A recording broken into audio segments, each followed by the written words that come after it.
بسم اللہ الرحمن الرحیم۔ طلاق اور خلا لینے والی عورتیں سن لیں۔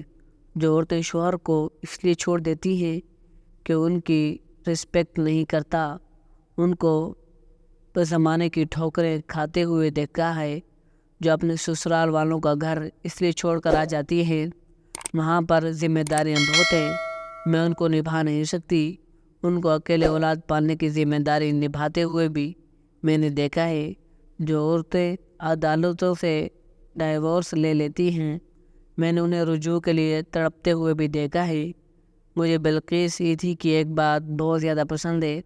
میں چاہوں گا کہ اس کو بھی یہاں پر کوٹ کر دوں کہ ساری دنیا کے جوتے کھانے سے اچھا ہے ایک بندے کے جوتے کھا لو۔ اور یہ آج کل جو لبرل لیڈیز خواتین ہیں جو کہ عورتوں کو ان کے حق دلوانے کے پیچھے نکلی ہوئی ہیں، طلاق لو، تمہارا رائٹ نہیں ملتا۔ ان کی تائید کرنے سے پہلے ان کی اپنی زندگی میں جا کر ایک دفعہ دیکھ لیں کہ انہوں نے اپنا گھر کیسے سنبھالا ہے، ایک دفعہ دیکھ لیں۔ محترم ناظرین، میں طلاق کے خلاف نہیں ہوں، شرعی حق ہے، اللہ تعالی نے آپ کو اس کا حق دیا ہے، لیکن یہ آخری آپشن ہونا چاہیے۔ محترم ناظرین، عورت کہتی ہے کہ مجھے حق نہیں دیا جتنے حق تجھے دیے گئے۔ مرد کو وراثت میں حق دیا گیا اور آپ کو 2 حق دیے گئے۔ وہ باپ کے وراثت میں بھی حق لیتی ہے اور شوہر کے وراثت میں بھی حق لیتی ہے۔ اس کو 2 حق دیے تو یہ عزت تو اسلام کی دی ہوئی ہے، یہ وقار تو اسلام کا دیا ہوا ہے۔ تجھے تو یہ کہا گیا ہے کہ جب دروازے پر دستک ہو یا فون کی بیل بجے تو فون اٹھا لے۔ مجبور ہو کسی غیر محرم سے آپ کو بات کرنا ہو تو میرا مذہب کہتا ہے اپنی آواز لوج پیدا نہ ہونے دینا، آواز کو تھوڑا کرخت کر دینا تاکہ تیری آواز سے کوئی اور معنی نہ نکال لے۔ محترم خواتین، اگر آپ اپنے شوہروں کو ستائیں گے، ان سے مطالبہ کریں گی مال کا، زیورات کا اور دوسری چیزوں کا، اچھے گھر بار کا، مسلسل انہیں طعنہ دیتی رہیں گی، انہیں ستاتی رہیں گی، تو میری بہنوں سن لو، اللہ تعالیٰ کے نبی حضرت محمد صلی اللہ علیہ وسلم نے فرمایا کہ جو عورت اپنے شوہر کو ستاتی ہے، جو عورت اپنے شوہر کو تکلیف دیتی ہے، اللہ تعالیٰ اس عورت کی حالت ایک جنتی حور سے کہتا ہے، اور وہ حور کہتی ہے اے عورت، تو برباد ہو جائے، تو ہلاک ہو جائے، یہ جو تیرا شوہر ہے اسے تکلیف مت دے، تیرے پاس یہ مہمان ہے، کچھ ہی دنوں میں یہ ہمارے پاس چلا آئے گا۔ اپنے شوہروں کو ستانے والیوں، اللہ کے حبیب حضرت محمد صلی اللہ علیہ وآلہ وسلم کا یہ قول سننے کے بعد اپنے دلوں میں اللہ کا ڈر پیدا کیجیے۔ اگر شوہر ستاتا ہے، ظلم کرتا ہے، مارتا ہے، تو وہ اللہ کے پاس قیامت کے دن جواب دہ ہوگا، اور آپ کی جو ذمہ داری ہے وہ آپ کے ادا کریں تو قیامت کے دن اللہ پاک آپ کو ضرور انصاف دے گا۔ محترم ناظرین، عورت کے باپردہ ہونے کا معنی ہے کہ وہ برقع پہنے اور جہاں مرضی جائے۔ باپردہ ہونے کا معنی تو یہ تھا کہ وہ ضرورت کے سوا گھر سے باہر نہ نکلے۔ بڑی ضرورت ہو کے نکلے بغیر کام ہی نہیں ہو سکتا، تو اس وقت وہ گھر سے باہر جائے گی۔ محترم ناظرین، اللہ پاک نے اجازت دی ہے، اگر ایک عورت سے خواہش پوری نہیں ہوتی تو دوسرا نکاح کر لو، 3 کر لو، 4 کر لو، اس میں اجازت لینا بھی ضروری نہیں۔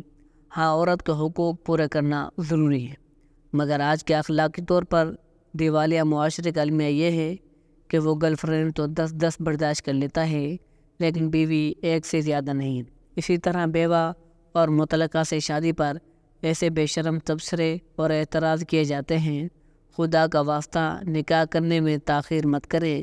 ہاں، اپنے گھروں میں کیبل لگوا کر اور کھلی آزادی دے کر ان سے حضرت جنید بغدادی رحمۃ اللہ علیہ بننے کی امید کرتے ہیں تو ہم احمقوں کی جنت رہتے ہیں۔ محترم ناظرین، آج کل فلمیں دکھائی جا رہی ہیں، ڈراموں میں دکھایا جا رہا ہے، عورت شوہر کے سامنے چیختی ہے، شوہر اگر غصے میں تھپڑ لگاتا ہے تو وہ جواب میں بیوی بھی تھپڑ لگا دیتی ہے، وہ بھی چیختی ہے، اس کو پروموٹ کیا جا رہا ہے۔ پہلے بیویوں کو پہلے بیویوں کو سمجھا جاتا ہے شوہر تمہاری جنت ہے۔ تمہارے نبی حضرت محمد صلی اللہ علیہ وسلم نے فرمایا اللہ کے سوا اگر کسی کو سجدے کا حکم ہو تو عورت کا اپنے شوہر کو سجدہ کرنے کا حکم ہوتا۔ شوہر کو اگر کبھی غصہ بھی آ جاتا ہے، عزت دار آدمی ہو تو بعد میں خیال آ جاتا ہے کہ میں نے آج زبان زیادہ چلا دی۔ اگر بیوی سے اسے ڈر کے رکھے گی، شوہر اس کو باپ بنا کر رکھے گا، تو یہ بات اچھی طرح سے سمجھ لے، بیوی کبھی بھی باپ نہیں ہو سکتی۔ وہ ماتحت ہوگی تو مرد محبت کرے گا۔ مرد کے نیچر ہے کہ وہ پاورفل ہے اور اسے اختیارات آپ نے نہیں دیے، یہ تو نیچرل سی بات ہے۔ وہ اختیارات کا غلط استعمال کرنا شروع کر دے گا، کیونکہ نیچرل طور پر مرد ہی پاورفل ہے اور عورت کا غلام نہیں بن سکتا۔ محترم ناظرین، مردوں نے جن گھروں میں عورتوں کی من مانیاں چلنے دی، انہی عورتوں نے مردوں کی عزت بازاروں میں نالام کر دی۔